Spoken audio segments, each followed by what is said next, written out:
Friends, कैसे हो आप सब। आज फिर से एक नया वीडियो में आइडियल नॉन आइडियल सॉल्यूशन को समझाने जा रहा हूँ। देखिए, इससे पहले मैं हेनरी लॉ पढ़ाया था और उसके बाद एक राउल्ट्स लॉ का टॉपिक आता है और उसके बाद ये आता है। तो ऑलरेडी मैं राउल्ट्स लॉ आप लोगों को पढ़ा चुका हूँ, इसलिए मैं आइडियल नॉन आइडियल सॉल्यूशन को आज लेकर आया हूँ और बहुत ही इंटरेस्टिंग टॉपिक है। बस समझिए और मजा लीजिए। देखिए, आइडियल नॉन आइडियल सॉल्यूशन कैसे समझते हैं, थोड़ा सा डिफ्रेंशिएट करके समझेंगे ना, बहुत अच्छे से समझ में आएगा। और देखिए, इतने में ही पूरा समझा दूंगा। आपको बुक में 4-5 पन्ना पढ़ना पड़ेगा, इसमें 4-5 पेज पढ़ोगे तब जाके समझ में आएगा। आप एक काम करो, इतने में डिफरेंस समझ जाओ, सब क्लियर हो जाएगा। देखिए क्या होता है आइडियल सॉल्यूशन। आइडियल सॉल्यूशन जो होता है राउल्ट्स लॉ को फॉलो करता है, ओबे राउल्ट्स लॉ। और नॉन आइडियल सॉल्यूशन क्या होता है, does not obey Raoult's law. ठीक है, अभी देखिए आइडियल सॉल्यूशन किसको बोलेंगे, प्रैक्टिकली समझा रहा हूं। ये क्या है, ए जो है सपोज सॉल्यूट है और बी जो है सॉल्वेंट है। अगर सॉल्यूट और सॉल्वेंट को आप मिक्स करते हो तो जैसे मिक्स कर रहे हो ना तो उससे एनर्जी इवॉल्व हो और ना ही आपको एनर्जी देनी पड़े। इसका मतलब ये है कि जहां पे del H mix equal to 0 हो, मतलब ना इससे एनर्जी बाहर निकले और ना ही इस प्रोसेस में एनर्जी आपको देनी पड़े। इसलिए del H mixing equal to 0 होता है किसमें, आइडियल सॉल्यूशन में। याद रखना, ठीक है। एक होता है क्या, चेंज इन वॉल्यूम, मतलब del V mix equal to 0। अगर आप सपोज 2 लीटर का क्या रखे हो, सॉल्यूट, और 3 लीटर का क्या रखे हो आप, सॉल्वेंट, मिक्स करने के बाद इसका वॉल्यूम कितना हो जाएगा, 5 लीटर का हो जाएगा। हाँ, 5 लीटर का ही होना चाहिए, उससे ज्यादा नहीं होना चाहिए। इसका मतलब क्या है, del V mix equal to 0, volume constant होना चाहिए। ठीक है, अभी देखिए यहाँ पे ए और ए के बीच में, ए यहाँ पे सॉल्यूट है, ए का खुद का एक और मॉलिक्यूल ले लो तो 2A और ए के बीच में जो इंटरमोलिकुलर फोर्स होगा, यहाँ पे बी और बी के बीच में जो इंटरमोलिकुलर फोर्स होगा, ठीक है, उन दोनों इंटरमोलिकुलर फोर्स का जो मैग्नीट्यूड है, वो जब ये ए को मिक्स करेंगे, इस पे ऐड करेंगे, तब ए और बी का क्या बनेगा, एक इंटरमोलिकुलर फोर्स मिलेगा।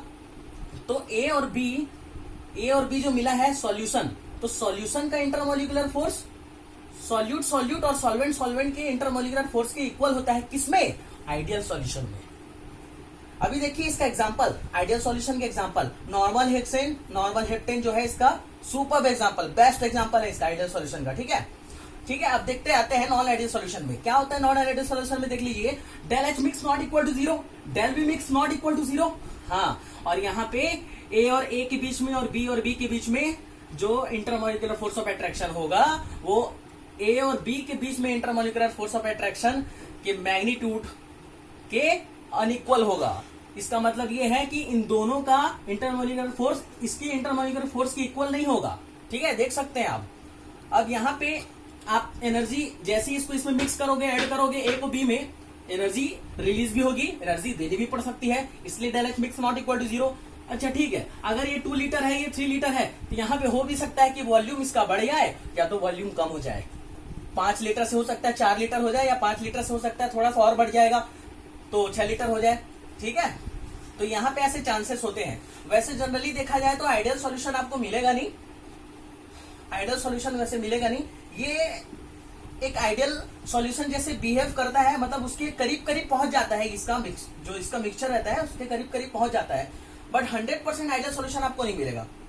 अभी देखिए, अब अच्छा एक चीज बताइए, यहाँ पे देखिए ए और बी क्या होगा, सॉल्यूशन का क्या है, ये इंटरमोलिकुलर फोर्स है। सॉल्यूशन में क्या होगा, सॉल्यूट और सॉल्वेंट के बीच का क्या है, ये इंटरमोलिकुलर फोर्स ऑफ अट्रैक्शन है। हाँ जी, तो ए और बी का जो इंटरमोलिकुलर फोर्स ऑफ अट्रैक्शन है, या तो वो लो हो सकता है या तो वो हाई हो सकता है। लेकिन अब किससे लो और किससे हाई होगा, जी हाँ, राउल्ट्स लॉ में एक ग्राफ बताया था मैं आपको, उस ग्राफ में पी टोटल निकला था, याद करो जब उसका डेरिवेशन सॉल्व किए थे तो पी टोटल निकला था ना सॉल्यूशन का, partial pressure, total partial pressure. ठीक है, तो अभी देखो यहाँ पे इंटरमोलिकुलर फोर्स ऑफ अट्रैक्शन जो है नॉट इक्वल टू लिख रहा है, ए का बी के साथ में, ए बी के साथ में नॉट इक्वल टू है। नॉट इक्वल टू है मतलब इक्वल नहीं है। अगर इक्वल नहीं है तो क्या हो सकता है, ए और बी के बीच का इंटरमोलिकुलर फोर्स या तो ज्यादा हो सकता है या तो कम हो सकता है ना।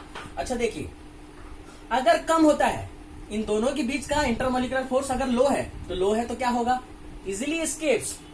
मतलब अगर बताओ मेरे को, ए और बी का इंटरमोलिकुलर फोर्स ऑफ अट्रैक्शन अगर वीक होगा या फिर लो होगा, तो थोड़ा सा हीट करो, थोड़ा सा बॉयल करो, क्या हो जाएगा, स्केप्स हो जाएगा, कंटेनर से बाहर हो जाएगा, मतलब वेपोराइज हो जाएगा, इजिली फॉर्म्स वेपर। होगा कि नहीं होगा?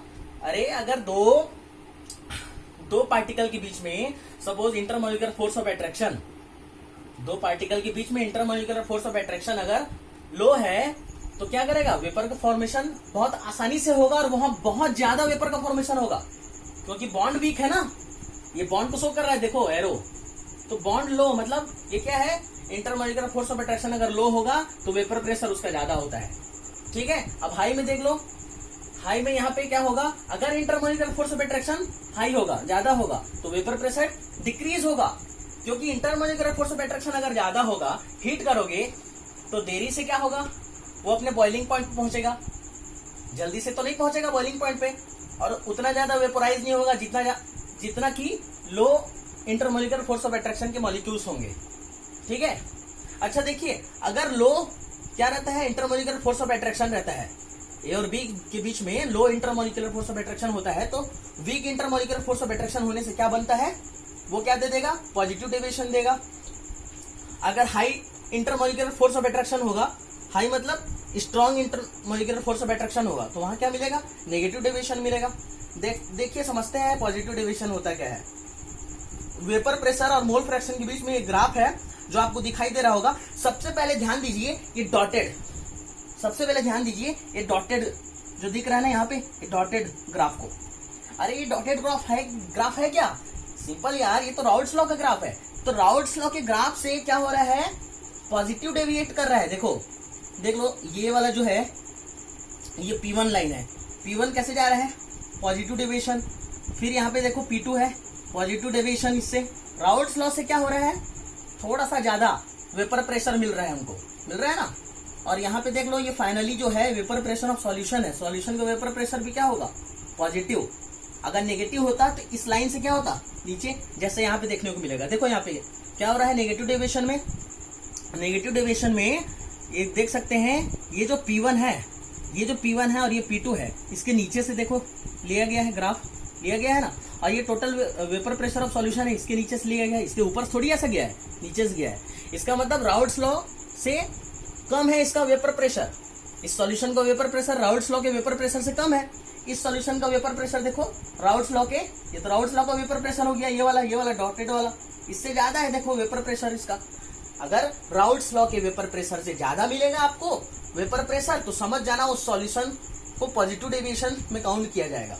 अगर राउल्ट्स लॉ से वेपर प्रेशर कम मिलता है तो उसको नेगेटिव डेविएशन में काउंट किया जाएगा। एग्जांपल, अच्छा एग्जांपल पूछ रहे हो, ठीक है एग्जांपल देखो, mixture of ethanol and acetone, ये क्या है, mixture of ethanol and acetone, example है पॉजिटिव डेविएशन का।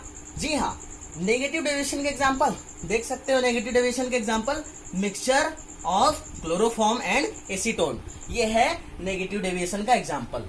बहुत अच्छे से समझिए, अगर कुछ भी समझ नहीं आएगा कमेंट बॉक्स पे आप कमेंट कीजिए, मैं पूरा कोशिश करूंगा आपको और डीपली समझाने का, अगर कुछ समझ नहीं आएगा तो।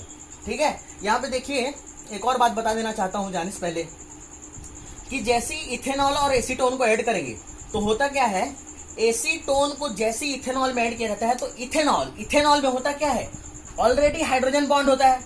तो जैसे एसीटोन को ऐड करेंगे ना, इथेनॉल में एसीटोन को ऐड कर दिए तो वो इथेनॉल का हाइड्रोजन बॉन्ड वीक हो जाएगा। इसीलिए पॉजिटिव डेविएशन का एग्जांपल है कि अगर हाइड्रोजन बॉन्ड वीक होता है तो वहां पॉजिटिव डेविएशन मिलेगा, तभी तो वो वेपर प्रेशर ज्यादा देगा ना। वो वेपर प्रेशर ज्यादा किसका रहता है, पॉजिटिव डेविएशन का, देख सकते हो ज्यादा है, और वेपर प्रेशर कम किसका रहता है, नेगेटिव डेविएशन का। तो वेपर प्रेशर ज्यादा कौन देगा, जिसका हाइड्रोजन बॉन्ड वीक होगा। यहाँ पे देख सकते हैं नेगेटिव डेविएशन के लिए mixture of chloroform and acetone. तो जैसे आप क्या करोगे, क्लोरोफॉर्म में क्या फॉर्मूला क्या होता है, CHCl3 होता है, H मतलब एक हाइड्रोजन। तो जैसे ही एसीटोन को ऐड करते हैं क्लोरोफॉर्म में, तो इसका एक जो हाइड्रोजन रहता है ना, वो एसीटोन के साथ हाइड्रोजन बॉन्ड का फॉर्मेशन करता है। तो यहाँ पे हाइड्रोजन बॉन्ड वीक हो रहा था यहाँ पे, बट नेगेटिव डेविएशन में हाइड्रोजन बॉन्ड का फॉर्मेशन होता है, और नेगेटिव डेविएशन में हाइड्रोजन बॉन्ड का फॉर्मेशन होता है, इसलिए नेगेटिव डेविएशन वाला थोड़ा सा क्या हो जाता है, स्ट्रॉन्ग बॉन्ड बना लेता है, और स्ट्रॉन्ग बॉन्ड बनाता है, इसलिए राउल्ट्स लॉ से इसका वेपर प्रेशर कम होता है, ज्यादा वेपर प्रेशर बना नहीं पाता। बताओ ना, स्ट्रॉन्ग बॉन्ड वेपर प्रेशर ज्यादा थोड़ी देगा, वीक बॉन्ड देगा ना। ठीक है, आई थिंक आई होप आप लोगों को समझ में आ गया होगा, और अगर समझ में आया है ना तो लाइक शेयर सब्सक्राइब कर दीजिए, थोड़ा मोरल डाउन नहीं होता है और हमको भी थोड़ा कॉन्फिडेंस मिलता है नेक्स्ट वीडियो के लिए। Thank you.